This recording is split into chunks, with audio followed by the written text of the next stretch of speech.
Os governos tendem a adotar o Bitcoin como reserva. O que tu pensa em relação a isso? A minha visão é que se um dos grandes adotar, o primeiro que adotar vai puxar o resto.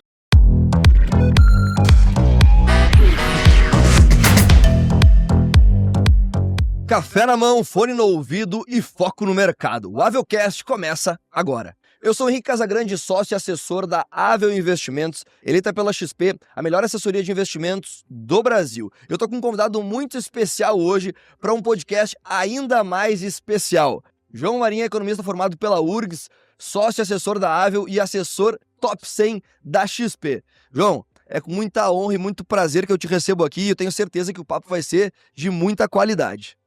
Boa, muito obrigado, Casa, pela participação. Acho que é um prazer estar aqui falando contigo. Ainda mais dividir esse espaço e ter sido um dos 100 melhores assessores e a gente ter comemorado junto. Eu não tô tão na beca quanto tu, eu não sou tão elegante assim, mas hoje eu me puxei, porque é um assunto que eu gosto muito de falar. Acho que, para simplificar um pouco, pode-se dizer que eu sou um entusiasta assim, no mundo cripto, uma pessoa que gosta bastante de estudar, gosta de análise macroeconômica. Legal. Eu vim do interior e tive, acho que a competência e a sorte de entrar na Avel e participar de toda essa jornada aí. Que legal. E eu sei que é um mercado que tem muito crescimento e tem muita gente que não sabe falar tanto sobre. Então, como eu estudo isso há 6 anos, eu acho que eu tenho muito a contribuir, dá para ajudar você que está assistindo. E é isso, vamos para cima, estou disponível para pergunta, acho que vai ser um baita bate-papo aí. Aquele assunto que tempos atrás era uma mera especulação, hoje é mais realidade do que nunca, né, João? E não é tanto tempo, tá? Porque a questão da narrativa, ela muda muito rápido. Sim. E as notícias, ano passado, não se falava tanto. E eu ficava alertando todo mundo, falando sobre, porque esse ambiente ele funciona em ciclos. Sim. E agora tem muita gente que fala, aí chega uma matéria do Infomoney, às vezes, o Bitcoin derreteu, ele caiu 5%, já morreu. Mas não, tem muito para andar ainda. Legal. Tem vários indicadores on-chain, que a gente chama, que o Bitcoin é uma rede de código aberta, que dá para avaliar qual que é o potencial valor de mercado que ele pode buscar. E nenhum deles dentro desse ciclo chegou lá ainda. Sim. Então, é muito legal agora com a adesão institucional entrando, com o Trump assumindo, ver onde é que a gente pode chegar dentro desse mercado. Sem dúvida, a gente vai falar sobre tudo isso, inclusive sobre essa onda de Trump, né? Esse efeito Trump nas criptomoedas. Mas antes disso, até para quem nos escuta, desde o mais leigo até o mais experiente nesse assunto, eu queria que a gente voltasse algumas casas e tu trouxesse um pouco o conceito de cripto e do próprio Bitcoin, que foi o precursor disso tudo, para quem quer entender um pouco mais, mas não sabe nem como começa essa história de criptomoeda. O ambiente cripto, como um todo, ele começou a ser desenvolvido a partir de 2010, 2011. O paper do Bitcoin ele foi lançado ali, começou a ser divulgado no mercado de 2008 para 2009. E o Bitcoin ele vem muito com uma crítica ao sistema fiduciário que a gente vive hoje. Tem até algo histórico aí, depois do acordo de Bretton Woods de 1944, que se tinha uma paridade de $35 a onça Troia. Uma onça Troia, uma grama de ouro, equivalia a mais ou menos 31 gramas de ouro. E só que os Estados Unidos estavam em um movimento de ajudar em algumas guerras de outros países e ele começou a imprimir muito mais dinheiro do que deveria. E em 71 teve um movimento dentro da presidência do Nixon. Tinha outros países que estavam usando o dólar como reserva e teve uma fala icônica que foi comentado que o dólar é a nossa moeda corrente e vocês que se danem em mercado. Então o Bitcoin ele vem muito nessa resolução porque ele é uma rede escassa, ele é um código de 256 bits que tem propriedades fundamentais, uma política monetária própria, uma reserva de valor em potencial, pode ser vista como um ouro ou uma commodity digital, e eu creio que é um dos únicos ativos no mundo, se não o único hoje, que realmente funciona como uma propriedade privada. Porque se você quiser, você leva para o caixão e tá tudo certo. Então, assim, tem muita coisa e por conta disso o ambiente cripto ele começou a ser criado. Tem muita coisa que não funciona, que não serve de nada, que é só scam, que é só meme, como a moeda do Trump. E tem alguns projetos aí que tem um potencial de entregar retornos bem legais. Então... Sabe uma coisa que a gente escuta bastante, principalmente nesse momento? Tal como o dólar, muitas vezes o sentimento do investidor, ele até traz isso pra gente com bastante frequência. Eu perdi essa pernada do dólar. Eu poderia ter comprado dólar a 4,80, 4,90, R$5, agora tá batendo 6, né? Recentemente até teve um recuo. Muita gente traz esse mesmo sentimento em relação a cripto. putz, bateu $100.000, eu perdi o tempo de entrada, será que já não tá tarde para eu colocar esse tipo de ativo na minha carteira? Eu queria que tu trouxesse um pouco desse sentimento em relação ao Bitcoin, em relação a cripto como um todo. Tu comentou sobre ouro, a gente fala sobre dólar. O Bitcoin comparado a esses outros ativos, outras moedas, vamos colocar assim, ele é super, super, super recente. Pouquíssimo tempo quando a gente olha para um frame do mercado, né? Uhum. Então, qual que é o teu sentimento em relação a isso, João? Claro que a gente não tem nenhuma bola de cristal para adivinhar o dia e a data exata que as coisas vão acontecer. Mas qual que é a tua projeção para essa moeda? Colocar uma projeção é difícil, porque ele pode chegar em 150, $200.000, $300.000 nesse ciclo. Tem muita coisa que impacta o preço dele. Muito da cotação vem do dólar. Então, se os Estados Unidos ele baixa os juros, acho que o Jerome Powell, no momento que a gente está gravando agora, ele está falando também numa comitiva. Super quarta hoje, né? Super quarta. Então, se ele vem com uma visão mais tranquila para o mercado, o ambiente cripto ele avança, ele evolui porque se espera que baixe os juros e tenha mais entrada de dinheiro dentro da economia. Se ele vem com uma fala um pouco mais dura, rígida, com certeza a gente tem um peso ali para esse ambiente andar agora. Não quer dizer que não vai andar, quer dizer que ele pode demorar mais para andar ou subir menos do que era esperado dentro desse ciclo. Toda vez que passa, todo dia, eu costumo dizer que a nossa luta é contra o tempo e não contra o preço. Pelo menos para esse ativo. E sempre que a gente tem um avanço de cotação dele dentro do mercado, ele funciona meio que em ondas, ele funciona em ciclos. Geralmente os ciclos são de 4 em 4 anos. E a gente está praticamente ali, se fosse colocar numa festa de formatura, é como se todo mundo tivesse ido lá fora, pegado um ar, 1h e vai ir a festa até umas 6 horas. Então esse é o ambiente que o Bitcoin se encontra hoje. O Bitcoin, não o resto do mercado de altcoins, que dá para falar um pouco sobre isso, e que está mudando, está muito diferente do ciclo de 2020 e 2021. Usando até esse exemplo que tu deu, né? Muitos investidores falam que, eu vou voltar a comprar Bitcoin, eu vou voltar mais pesado com cripto em 26, que cronologicamente quando, digamos, começa um novo ciclo desses de 4 em 4 anos. É vantajoso esperar para começar a comprar em 26? É melhor a gente ir mantendo e mês a mês e aumentando posição? Enfim, e comprando cada vez mais? Qual que é a tua opinião em relação a isso? Eu acho que é arriscado fazer isso, porque talvez o suporte de amanhã possa ser o valor que ele está hoje. E todo mundo futuramente queira comprar em $100.000. Perfeito. Então eu acho que tu tem que tomar cuidado. E acho que se você tiver uma exposição na carteira que não tira teu sono, se você é um pouco mais conservador, eu acho que é o ideal, porque ele tem um movimento convexo, que a gente chama. Então, poxa, se eu investir e ele cair 30%, 40%, 50%, você sabe o valor que vai desvalorizar na tua carteira.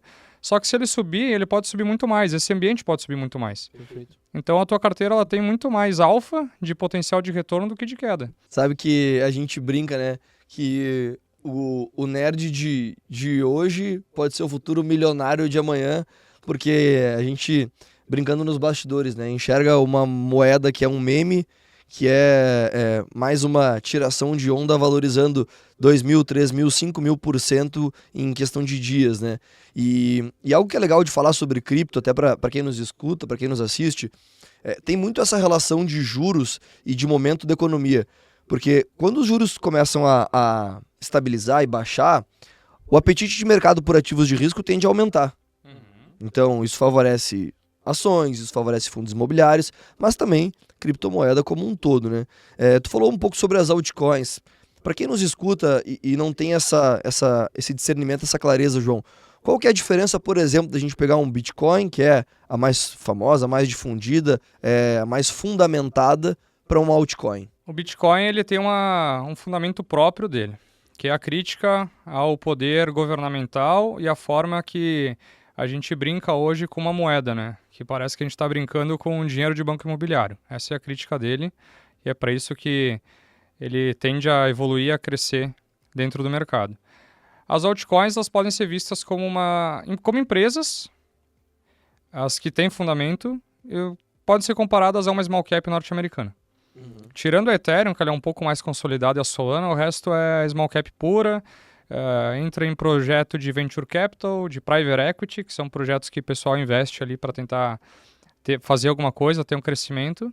E o resto é especulação pura mesmo. Aí a narrativa é comunidade, tu lança um token que é muito fácil de lançar hoje com um valor de mercado ridículo e se tem entrada de recurso ali, ele explode de preço. Então, as altcoins elas se diferenciam por ser outros projetos, outros protocolos que são muito mais impactadas pela narrativa de inteligência artificial, por outras questões que hoje não toca tanto no Bitcoin. Mesmo que ele caia de preço, não é algo que interfira no médio e longo prazo. Eu acho que é legal trazer um pouco da importância das criptos e quanto elas vêm tendo de aceitação. Alguns países estão utilizando como reserva. O próprio Trump veio agora a se reeleger e ele tem um vice que é um entusiasta de cripto também. Já foi ventilado esse assunto. Tu acredita que com esse posicionamento tende a ter uma valorização maior também? Os governos tendem a adotar o Bitcoin como reserva? O que tu pensa em relação a isso? A minha visão é que se um dos grandes adotar, o primeiro que adotar vai puxar o resto. É que nem teoria dos jogos. Sim. Então, isso já está em avaliação por eles lá. Teve até uma fala do Trump na época da campanha que ele falou assim, olha, não dá mais para fingir que isso aqui não existe. Eu acho bom a gente ir primeiro, porque senão a gente pode ficar para trás e perder o bonde. Sim. Porque a Rússia, ela está usando, ninguém fala isso, mas é claro que ela está usando para fugir da sanção dos Estados Unidos. El Salvador está acumulando, tem empresa privada que está comprando. Então é uma corrida contra o tempo. A gente vem cada vez mais difundindo materiais que falam sobre mercado, falam sobre ativos e naturalmente tua aderência maior é em relação a cripto. Tu fez um vídeo que viralizou, trazendo ali mais um meme do que qualquer outra coisa, mas envolvendo criptomoeda, envolvendo Bitcoin e envolvendo algo que de fato é real, é a realidade. Queria que tu contasse um pouco como é que foi isso e como é que foi a tua ideia para trazer esse vídeo à tona e o que tu credencia ele ter tido tanto sucesso. Tá, olha, na verdade eu recebi uma mensagem no direct de uma pessoa falando que separou do namoro, do marido, alguma coisa assim, e ele colocou tudo em Bitcoin. Eu achei muito engraçado, porque eu sei como é que funciona o sistema, né? Se o cônjuge, né, se a esposa ou o marido, não sei se foi homem ou se foi mulher, mas tiver interesse em repartir esse patrimônio, reclama pra quem? Não vai reclamar pra ninguém, né? A não ser que tenta chamar ele, já era. Vai ser muito difícil ir atrás conseguir achar. Achar até dá, é rastreável, mas é só se ele quiser realmente abrir mão da carteira. Então acho que foi mais um meme aí, que aí a galera ficou discutindo, aí olha o comentário, é só briga. A ideia não era pra ser isso, né? Era pra falar um pouco mais da forma que tu pode ter como autocustódia, ser o teu próprio banco, caso você queira. Só que aí toma cuidado, porque pra quem tá assistindo, com grandes poderes vem grandes responsabilidades, que nem a fala do Homem-Aranha, né? É verdade. Porque tu pode se expor através de um pendrive, de uma hot wallet também, como o pessoal fala, ou através de mercado regulado, uma corretora, ou a própria XP através de ETF. E João, eu queria que tu contasse uma história mais pessoal tua.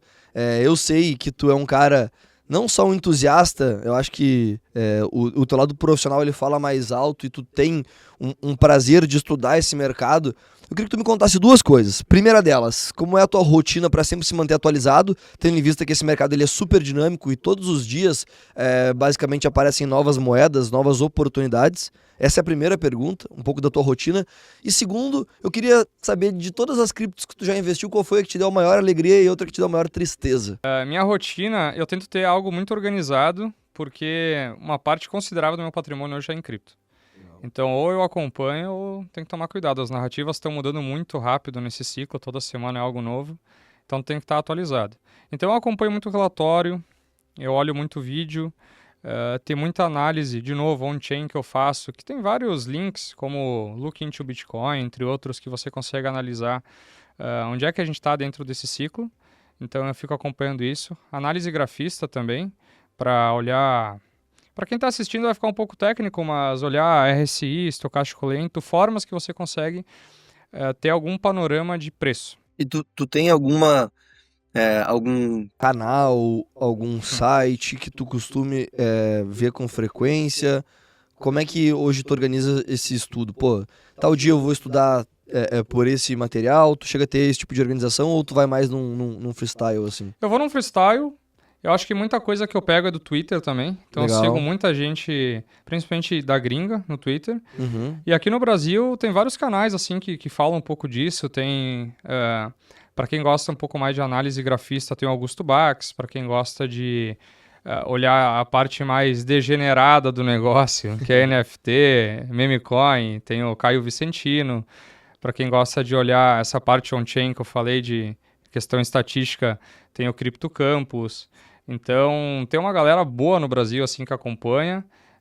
Eu dou uma olhada no pessoal também, mas eu faço um filtro para ter a minha própria análise, ter a minha própria validação também. Que cada um tem uma visão um pouco diferente, um está um pouco mais empolgado, outro está pessimista. Eu olho os dois, tenho a minha própria opinião e é isso aí. Boa. Agora vamos para pergunta do milhão, né? Que nem eu brinco. Como é que foi para ti? Qual foi para ti a tua principal experiência positiva? Mais dinheiro no bolso e a tua principal frustração, né? Putz, aqui eu perdi dinheiro mesmo, apostei errado, fui numa narrativa e não deu certo. Me conta um pouco. Teve uma experiência legal em questão de rentabilidade, tá? Não em questão de tanto retorno financeiro, porque eu não tinha tanto capital na época quanto eu tenho hoje. Mas na época aí de 2020 e 2021, eu olhei, eu vi que tinha uma cripto que começou a andar bastante, que se chamava Shiba Inu. Eu coloquei um valor e ela explodiu, valorizou muito. Eu tinha colocado, sei lá, R$200, virou 20 mil. Então, é um ganho expressivo, mas eu não recomendo, tá? Porque memecoin nesse ciclo tá bem diferente. E algumas frustrações negativas, eu acho que é um pouco dentro desse ciclo aqui. As altcoins, elas estão mudando muito rápido de narrativa. Em 2020 tinha 3 milhões de tokens, hoje tem mais de 36 milhões de circulação, todo dia são criados 50 mil. E a gente está num cenário econômico que os juros não estão baixos, eles não estão injetando dinheiro. Então não tem capital financeiro, não tem dólar para entrar em tudo que é projeto. E a verdade é que tem um indicador que a gente olha que se chama o Crypto Total 3, que ele é um indicador que mostra só o valor das altcoins, excluindo o Bitcoin. Ele não caiu. Então, quer dizer, o dinheiro não está saindo do mundo cripto, só que elas estão desvalorizando agora porque muda de mão. Ela sai de uma narrativa, vai para a moeda do Trump, e a moeda do Trump suga a liquidez de todo mundo. Tá muito pulverizado. Você vira uma sardinha, aí depois sai, agora desvalorizou 70%, 80%. Eu falei num vídeo no Instagram recente que ia acontecer isso. Eu até queria que tu deixasse depois, no final a gente vai pedir aqui para tu deixar anotado o teu Instagram para a galera poder também te seguir e com certeza acompanhar um conteúdo de muita qualidade acerca desse assunto.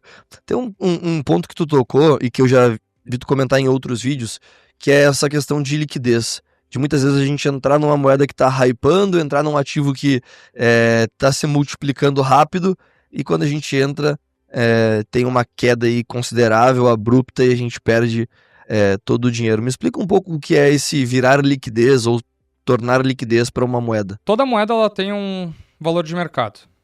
Então as moedas menores ela tem, sei lá, um valor de mercado de 50 milhões, 100 milhões de dólares, 1 bi de dólar, 10 bi de dólar, e aí vai subindo. A liquidez é a entrada de recurso financeiro dentro dela. E quando entra dinheiro, ela valoriza. Quando sai, ela cai. Então, se tornar liquidez quer dizer que você está num projeto onde os investidores, num geral, tiram o capital financeiro dela e você fica. E você serve como saída para os outros. Você fica na cripto, você tem que abraçar a desvalorização dela e esperar que algum dia ela retorne. Bom, João, aconteceu um fato importante essa semana para o mercado como um todo e naturalmente tu comentou que as criptos elas estão, de certa forma, ligadas também à inteligência artificial. Tem muitas criptos que têm como base a própria IA. E a gente teve um fato super relevante nessa semana que derrubou muitas das principais empresas de tecnologia dos Estados Unidos, inclusive derrubando Nasdaq, S&P e por aí vai, que foi a DeepSeek, né, uma startup chinesa que veio com uma tecnologia semelhante ou inclusive melhor em alguns pontos, com uma fração do preço, né? Fez com que a Nvidia despencasse e por aí vai. O que um caso como esse ou um fato pode impactar o mundo cripto e pode fazer com que o mercado tenha um amargor aí momentâneo? Só antes disso, eu estava vendo algumas análises aí, e não que eu tenha uma opinião própria, eu acho que é difícil porque é algo muito novo, só que estão falando que essa questão da DeepSeek ali, o custo dela não foi tão baixo assim, porque ela fez um processo que o pessoal chama de destilação. Ela usou o ChatGPT, o ativo ali da OpenAI, para conseguir treinar a própria inteligência artificial dela, e tem muita coisa que falaram que foi contrabandeado da Malásia por conta dos embargos de placa de vídeo da NVIDIA. Então, tem muita coisa que pode abalar o mercado, mas é algo muito incerto ainda. Apesar dela reduzir o custo... tem pormenores aí. Tem pormenores. E tem algumas coisas que tu olha, não sei se tu já tentou acessar a DeepSeek ali, colocar alguma coisa nela. Algumas pessoas do meu ciclo tentaram acessar e disseram que não conseguiram. Que travou? Era para receber um e-mail de validação, não chegou e não conseguiram. A rede teve muito acesso e a rede não conseguiu controlar. E também tem algumas coisas que tu olha assim que tu acha um pouco estranho. Tipo, tu pergunta pra ela assim, o que aconteceu em Tiananmen em 1989? Aí ela, não, isso que eu não posso falar. Tá, quais foram os crimes que a China cometeu? Não, isso não tá no meu escopo. Ela bota assim. Então, tem algumas coisas assim que fica um pouco estranho. Mas eu vejo como essa competitividade, esse aumento de oferta de inteligência artificial é bom para tirar o monopólio que tem da NVIDIA. E o capital ele começou a sair um pouco de lá e entrar em empresa de value. Empresa de... consumo discricionário, utilities, próprio Estados Unidos e um pouco no Brasil também. Então acho que o Brasil ele até se beneficia disso. Perfeito. Esse oligopólio. E falando do ambiente cripto, eu acho que o Bitcoin não é tão impactado, ele pode ter caído um pouco de preço porque ele é o ativo mais líquido do mundo, mas não é algo que mexe muito com ele porque são fundamentos diferentes, narrativas diferentes, mas pode impactar e tem impactado algumas criptos de inteligência artificial, altcoins, assim como Render, Near, entre outras. Vamos responder então algumas perguntas que a gente recebeu da nossa audiência qualificada aqui. Teve uma que me chamou a atenção aqui, João, que diz o seguinte: chefe do Banco Central da República Tcheca quer comprar bilhões em Bitcoin. E se essa moda pega? Pô, a gente falou um pouco sobre reserva nos Estados Unidos e que os grandes tendem a fazer esse movimento. O quão benéfico isso seria pro Bitcoin para a valorização da moeda? É muito benéfico. Ela tem um potencial de valorizar muito e foi o que eu digo, assim, acho que a adesão está aumentando cada vez mais, daqui a pouco tem alguns fundos de pensão que podem querer acessar também. Então eu sinto que o Bitcoin dentro desse ciclo, ele está se tornando um ativo cada vez menos volátil, porque ele está se tornando um ativo maior, e que ele não pode ser comparado a ações ou qualquer outra coisa assim, ele tem que ser comparado com uma commodity das grandes, como o ouro da vida, assim, sabe? A própria adesão da BlackRock já trouxe aí um respaldo positivo para a moeda. Né? E o próprio Larry Fink, que ele é o CEO da BlackRock, pega entrevistas dele passada, do ano passado, entre outros aí, que ele falava muito mal do Bitcoin, assim. O Charlie Munger, que é falecido ali, mas era o braço direito do Warren Buffett, falava que Bitcoin é veneno de rato. Mas se tu pensar que o rato pode ser, talvez, o governo, alguma coisa assim, ele pode ser o veneno de rato, entendeu? Ele pode estar certo. Ele pode estar certo. Então, o Larry Fink, ele falou que ele era um cético orgulhoso depois que teve a criação ali do ETF, porque foi algo histórico, né? Foi mais bem... A adesão foi maior do que do ouro, da época da criação de ETF para ouro. Legal. Tem uma pergunta aqui que é bacana e aqui é para quem está começando... se precisa de muito recurso para começar a investir em cripto e se existe algum valor mínimo. Eu acho que essa é uma pergunta bastante abrangente que vai nos dar a oportunidade de instruir quem está realmente querendo dar os primeiros passos. Não tem valor mínimo, só que tem que cuidar com... vou colocar R$50, alguma coisa assim. Para Bitcoin, a taxa de transação dele é mais alta. Então não adianta tu colocar R$50, R$100, porque vai ficar um pouco caro se você investir de forma pura. Agora, se você investir através de ETF, como o caso da XP, que é um ambiente regulado, aí tu pode comprar. Aí vai depender o valor de cada ETF, né? Mas acho que o Hash 11 hoje negocia paridade ali em R$85, alguma coisa assim o preço dele. Então, uma cota dá para comprar. É uma entrada acessível, né? É uma entrada muito acessível. Legal. A última pergunta, até a gente já falou sobre isso, mas é válido. A pergunta é a seguinte: ainda vale investir em Bitcoin em 2025? Ouvi dizer que pode bater $350 mil. Esse ouvi dizer é muito bom, né? O ouvi dizer ele é o mais abrangente e pode ser para qualquer direção. Mas vamos se ater à primeira parte, né? Ainda vale a pena investir em Bitcoin em 2025 ou esperar o início do ciclo de 26? Vale a pena, e eu acho que tu tem que ter uma exposição até... Pode ser um pouco maior, um pouco mais considerável, não está num momento para Bitcoin ruim.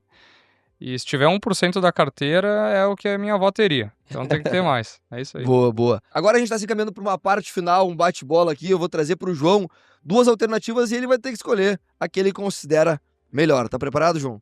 Tá, vai. Manda bala. Só quero ver se você vai me deixar na fogueira aí. Não, com certeza. O objetivo é esse. Vamos lá, vamos começar de baixo pra cima aqui. Aave ou Uniswap? Boa essa, hein? Acho que eu fico com a Uniswap. Uniswap é uma corretora descentralizada e aí vem uma rede de empréstimo. Eu vou ficar com a Uniswap. Boa. Uniswap ou Doge? Uniswap. A meme coin acho da Doge já passou a fase aí. Já foi o hype. Boa. Uniswap ou Shiba? Uniswap. Uniswap. Tá sobrevivendo aqui. Vamos pro próximo, então. Uniswap ou Solana? Solana. É maior, é mais consolidada, é outra rede, assim. Solana ou a moeda que deu o que falar, Trump? Solana, aí não tem nem discussão, né? Solana ou Ripple? Solana. A Ripple... Tu viu que a Ripple, ela quer fazer tipo um Swift internacional, sabe? Trocar o Swift bancário que existe hoje pra Ripple. Tu acha que vai ter aderência? É difícil dizer, assim, mas é por isso que ela tá subindo. Mas Legal. eu prefiro ficar com a Solana porque a Ripple tem uma mão muito forte ali, privada, em gerência aí dos Estados Unidos. Vamos escalar isso aqui, então. Solana ou Ethereum? A Solana tá bem mais forte esse ciclo, só que eu acho a Ethereum ela tem muito mais fundamento, ela faz mais coisas no mundo real, então fico com a Ethereum. Ethereum ou Bitcoin? Aí é Bitcoin, nenhuma vai ganhar do Bitcoin. Nenhuma vai superar. Não. Fechamos com Bitcoin? Fechou com Bitcoin. Maravilha. Então esse foi o nosso bate-bola final. João, quero agradecer demais a tua presença. Acho que foi um papo de altíssima qualidade. Deu pra gente trazer um pouco do que o mercado cripto vem passando, contextualizar com o cenário macro e como isso pode agregar para quem busca ter um pouco mais de risco em carteira, mas de uma forma clara, de uma forma consciente, não simplesmente fazendo uma aposta em algo que viu sem entender de fato o conceito. Recado final para quem nos assiste, para quem nos escuta. Primeiro, de novo, agradecer a participação. Obrigado também por considerar, por gostar aí do que eu comento. E para o pessoal que está assistindo, me acompanha aí no canal, e também no Instagram, é marin_jv. E também olha, se você não tem cripto ainda, cara, tu é muito louco. Então fala com o teu assessor, vai atrás, pelo menos conversa para não perder essa oportunidade aí que tá passando. E se você gostou desse bate-papo, não esqueça de curtir, compartilhar e seguir o Avelcast e a Avel nas demais redes sociais. Lembre-se, investir é mais do que números, é sobre transformar vidas, construir legados e acelerar na chuva, mesmo quando o caminho parece desafiador. Obrigado por nos acompanhar e até semana que vem. Tchau, tchau.